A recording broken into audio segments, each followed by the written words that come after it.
The country's charge-capped councils have been meeting in London today in what some would consider a futile attempt to continue a battle they've already lost.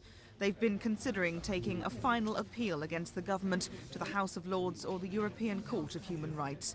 But they're all preparing for the inevitable prospect of making massive cuts. We're talking about education, street cleaning, care in the community, which was debated yesterday in the House of Commons. The impact on those services is immense.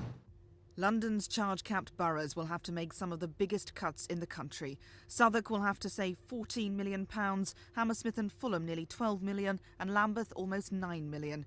Haringey will make some of the severest cutbacks as it attempts to trim between £10 and £13 million from its budget.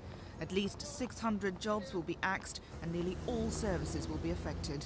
My colleagues and I are trying to protect schools' education, we're trying to protect community care, and we're trying to keep the streets clean. But that means virtually every other aspect of the council's activities has to be cut to a massive degree. It means the closure of libraries, it means closing down part of our adult education provision, it means closing down part of our youth provision. Another council, Basildon in Essex, is facing the country's highest percentage charge cap. It's expected to have to cut spending by a quarter. All services will be hit. Most affected will be the elderly and recreation services.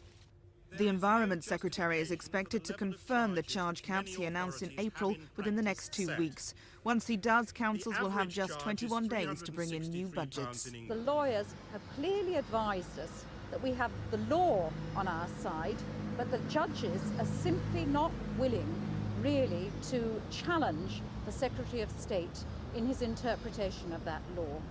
The charge-capped councils will meet again next week to consider continuing their fight against the government. This is Jane Ball for Thames News.